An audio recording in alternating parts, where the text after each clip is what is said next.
Alors bonsoir. Bonsoir. Il y a ma femme à côté là. On va faire peut-être un poil plus de podcast parce que moi je me défonce les mains avec la guitare et ma femme Pas du tout. pas du tout. Alors on pourrait faire quelques blagues sur le sujet, mais je vous épargne ça. Il y a le site Info Médicaments qui est sorti et donc là c'est la référence officielle sur les données des médicaments et du coup je vous le donne en mille.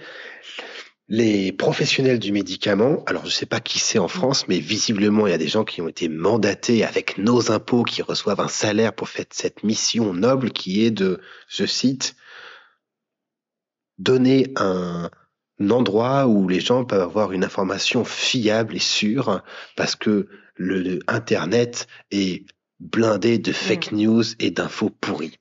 Et donc, la République française, c'est écrit sur le site, tu confirmes, hein, Oui. République française, liberté, égalité, fraternité, info médicaments, il y a un logo, j'espère qu'ils l'ont pas payé des milliers non plus, mais bon, il y a un site. Des milliers, je sais pas, mais ils l'ont payé parce qu'il est très stylisé. Il y a un site et dessus, on va avoir enfin un lieu où on a des vraies infos fiables sur les médicaments et dans toute leur démocratie, ils sont sollicités des bêta-testeurs. Et donc, je me suis inscrit parce que vous connaissez mon amour pour le travail bien fait et j'ai été reçu finalement dans ce grand programme de mise à jour mercredi dernier, je crois, ou mardi dernier, et j'ai fait un test. Alors, tous les médicaments ne sont pas encore sur le site, on est bien au courant, c'est un work in progress, tu vois, c'est pas, tout n'est pas là, ils y vont petit à petit. Et donc, je me dis, on va chercher le lithium, parce que le lithium, il y a du boulot, hein, il y a du boulot, et je trouve pas le lithium, et par contre, j'ai trouvé Venlafaxine. Alors, Venlafaxine, je clique. Sous le nom de marque. Je clique sous le nom de marque Effexor. Je clique, donc c'est un antidépresseur. En fait, ça aurait pu être aussi un anti-éjaculation parce que ça massacre la libido. En fait, ça marche plus souvent pour déglinguer la libido que pour améliorer l'humeur. Mais vu que le labo a fait la première étude avec pour antidépresseur, c'est un antidépresseur. C'est ça. Tu vois un peu le truc. Okay. Et donc, je lis le truc. Qu'est-ce que Effexor 75 et dans quel cas est-il utilisé? Et là, il y a marqué que c'est un antidépresseur qui appartient à un groupe de médicaments appelé inhibiteurs de capture de la sérotonine, l'adrénaline. Okay. Et ce groupe de traitement est utilisé pour traiter la dépression et d'autres maladies, comme les troubles anxieux. Il est admis, donc c'est là, écoutez un petit peu, hein, il est admis que les personnes déprimées et ou anxieuses ont des taux plus faibles de sérotonine et de norépinéphrine dans le cerveau. Là, honnêtement, il faut que quelqu'un m'invite sur France 2. Oui, là, c'est vraiment C'est vraiment, ils sont nuls à chier. Ils sont nuls à chier. C'est un truc de dingue. Et là, c'est pas le service de la Sécu, hein. Il y a un ensemble de personnes qui ont trouvé le moyen d'écrire qu'il y avait pas assez de sérotonine ou de noradrénaline dans la dépression et qu'en plus c'était admis. C'est admis, c'est pas en cours, tu veux. Et puis, du coup, c'est exactement le même mécanisme pour les dépressifs et les anxieux, visiblement. C'est à chier, putain. C'est fou comme c'est simple le fonctionnement du cerveau, finalement. Et donc là, tu vas me dire, ouais, mais il faut leur laisser le temps. Ouais, mais ils le font petit à petit. Ils sont en train de prendre le temps et tu vas te dire d'où est-ce que ça sort cette merde. Et en fait, tu sais d'où ça sort cette merde? C'est la fucking notice. Ah bah oui. Ces crétins, ils ont recopié la notice. Ils ont recopié la notice. Parce qu'il y a des gens qui sont cons et qui ont laissé le labo mettre ça dans la notice. Il y a des années, hein. Mais il fallait déjà être vraiment con à l'époque. Et là, t'es plus con que con. Tu la recopies une décade ou 2 décades plus tard. C'est ouf. Hein. C'est ouf. Et tu fais pas ça sur un coin de journal. Tu fais ça dans le site qui lutte contre la désinformation. Mais honnêtement, pour moi, tu peux virer tout le monde. tu peux les virer. Tu vois, tu viens demain et tu les vires. Ah, il va faire comme Trump. Mais il n'a pas que des mauvaises idées. Trump, là, je pense, tu peux les virer. Il a plein de Après, mauvaises comment tu idées. sais qu'il y a des médecins? Ça se trouve, c'est Je sais pas si c'est des médecins. Ah Je sais bah pas. oui, mais d'accord. Mais du coup, ça se trouve, c'est juste une secrétaire qui a fait un copier-coller. Auquel cas, elle a bien fait son taf. Et auquel cas, tu vires le gars qui soutient le projet de on lutte contre la Ça va, désinformation. oui. Tu vires le type et tu vires le type qui a mis une secrétaire qui, effectivement, la pauvre, n'est pas au bon endroit, tu vois. Et tu vas me dire, ouais, mais comment on va faire? Ben, tu prends ChatGPT. ChatGPT, il fait 10 fois mieux que ça. Il fait 10 fois mieux, honnêtement. Je pense, On va se payer un kiff, on va poser la question à ChatGPT. Après, je mettrai le résultat sur la vidéo, mais je pense qu'il fait Non, beaucoup mais ce mieux. que je trouve mignon aussi, c'est le mode d'action des antidépresseurs n'est pas entièrement compris. Alors oui, ça aurait été bien de mettre la même chose avant.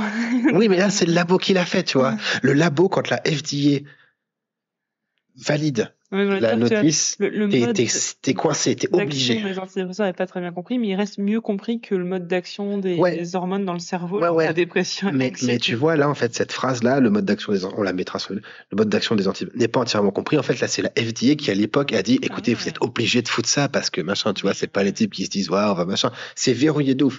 Et après, nous, bah, c'est fucking freestyle et on recopie, tu vois. Enfin, c'est tragique. Alors, la question, c'est, comment est-ce que finalement on explique le mode de fonctionnement des antidépresseurs? Et la réponse, c'est la seule réponse, hein, la seule et unique réponse à cette question, c'est j'en sais rien. J'en sais rien.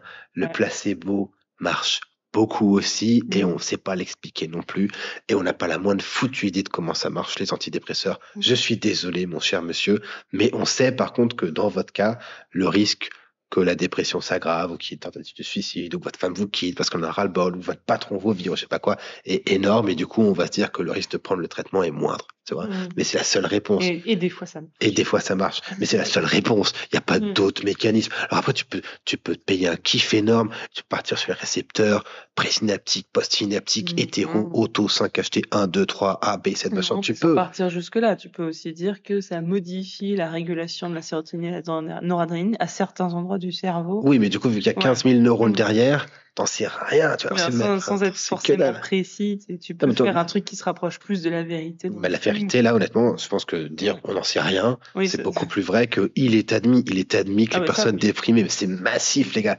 C'est massif. Donc, vous avez une bande de mauvais qui n'ont pas eu le mémo, si tu veux, qui pensent toujours qu'ils vont pouvoir corriger, machin, et qui se paye ta tronche au point de faire un copier-coller, si tu veux. Alors après, on peut se faire plaisir, hein, on peut aller regarder effets secondaires, quels sont les événements indésirables. Et en fait, le problème, c'est que tu savais, toi, qu'il y a des effets secondaires. Ils ont fait un copier-coller, vu que c'était un antidépresseur, ils ont fait un copier-coller pour tout. Si ça, c'est pas pour tous les antidépresseurs. Ça, c'est pas de la science. Ça pour les benzos aussi. Ouais. Et du coup, la kétiapine, il y a marqué attention, il peut y avoir des idées suicidaires. Tu vas me dire, eh ben, il doit y avoir plein de données, il doit y avoir des études sur ça. Non, non, juste avant que ça sorte dans le marché, vu qu'ils ont dit, ah, c'est un antidépresseur, paf, ils ont copié-collé le warning qu'ils ont mis sur tout le reste. C'est pas de la science. C'est pas beau, ça, putain, franchement. Et enfin, ouais, la psychiatrie, une discipline médicale comme les autres. Alors, j'espère que non. Et si c'est le cas, on a un problème qui dépasse un petit peu l'entendement. Donc voilà, je sais pas si tu as des commentaires à faire sur ce truc. Moi, je suis très inquiet pour les patients. Mais... Est-ce qu'ils cherchent à s'améliorer? Ah bah oui, ils cherchent à s'améliorer, regarde. Ils requièrent la participation. Ils cherchent à s'améliorer. Moi, j'ai fait une réponse. J'ai mis arrêter de copier les notices, 2, virer les gens qui ont eu cette idée-là, et j'ai laissé mon mail parce que moi, bourré sous cannabis et coke, je pense que j'ai des meilleures idées que ça. Je pense franchement. Et donc, au passage, si tu peux cliquer sur... on a un petit encart qui s'affiche sur le côté. Cette page vous a-t-elle été utile? Oui, ça m'a été utile. Mais non, parce que l'objectif étant de... Non, mais c'est pas ce va. Mais non, mais tu peux pas faire évoluer. Avez-vous trouvé le contenu pertinent? Tu peux pas faire évoluer le truc. T'as copié les notices, mais c'est minable. Désolé, c'est juste, c'est minable. Non, moi, ce que je vous suggère, c'est d'aller en masse sur le truc pour cocher que cette page n'est pas utile. Ça ne sert à rien, mais il faut dégager. Enfin, je suis désolé. il faut dégager Peut-être que ça ça. les fera bouger. Comment conserver Effexor? Oui, c'est vraiment le N'utilisez pas quotidien. ce médicament après la date de péremption indiquée sur la boîte. Ah ben merci les mecs. Heureusement qu'on a fait une team. Tout ça se trouve, c'est une task force, mon gars. C'est une task force médicament. Ça se trouve, il y a les mêmes gus qui ont dit Sycorav, il est dangereux, machin. Non, moi, je vais te dire pourquoi ils veulent pas s'améliorer. Parce que avant de débarquer et de raconter mes emmerdes sur LinkedIn, j'ai appelé tous ces pros-là. J'ai appelé la NSM et machin bidule, et ils en ont rien à battre, les mecs. Ils m'ont tous dit non, on s'en fout. Et j'ai une patiente, et je le dis là parce que c'est épique. J'ai une patiente qui est sous clozapine, une patiente atteinte de schizophrénie résistante, qui, grâce au topiramate, perd du poids, et elle a pu commencer à perdre les 30 kilos qu'elle avait pris. Même fait un substack. J'avais même fait un substack dessus. Et en fait, là, ça a été verrouillé parce qu'elle pourrait tomber enceinte. Et vu qu'elle pourrait tomber enceinte, il faut que ce soit un neurologue qui le prescrive, parce que si jamais elle tombe enceinte avec le traitement et qu'il y a des problèmes malformatifs, quand c'est un neurologue, c'est pas pareil. Ou alors le neurologue diminue le risque de tomber enceinte, ou je ne sais pas quoi. Toujours est-il qu'il faut que ce soit un neurologue. Et quand tu fais un mail au neurologue en disant écoute, est-ce que tu peux voir ma patiente schizophrène résistante pour lui mettre du topiramate, le neurologue, il te dit non, ce n'est pas du tout mon métier. Merci d'aller voir ailleurs, cher confrère. Et vu qu'il a déjà une liste d'attente de 1 an et demi, c'est pas un souci. Donc en fait, il y a une espèce de loi qui est anticonstitutionnelle de ouf. Et si tu veux contourner la loi, il y a un mec que tu peux appeler, qui est le médecin ou le pharmacien conseil de la Sécu, et tu peux les appeler, et grâce à leur présence, tu peux avoir une discussion avec un être humain qui réfléchit. Et faire du cas par cas. Car c'est pour ça, après tout, qu'on les paye. Sinon, on ne les payerait pas, et on les virerait, et on ferait, je sais pas moi, ChatGPT, par exemple, tu vois. Et encore, je pense que ChatGPT, c'était marrant. Et du coup, la patiente, elle a dit, écoutez, c'est très bien votre histoire, mais là, depuis que j'ai pris le topiramate, j'ai pris 10 kilos en 2 mois, ça fait 5 kilos par mois, ça fait beaucoup, hein, ça fait beaucoup. Alors, évidemment, les règles hygiéno-diététiques n'ont pas marché. J'invite tous les professionnels de la règle hygiéno-diététique à prendre un peu de clozapine et voir ce que ça fait. Oula, elle est trop... Donc, le pharmacien a appelé le médecin ou le pharmacien de la Sécu, et la Sécu a dit non, on va pas lui filer le topiramate, elle se démerdera. Donc c'est pas grave, on payera une hospitalisation, et quand elle est hospitalisée, ça dure plusieurs semaines, voire mois, et c'est pas très grave, en fait, c'est pas très grave. Maintenant, je passe à autre chose. Mais voilà, toujours est-il que vous avez ce site, donc c'est infomédicament.beta.gouv.fr. Il faut y aller, il faut se faire plaisir. C'est un paillasson fait avec nos impôts, et il faut pas se priver de s'en servir. Bon courage et bon week-end.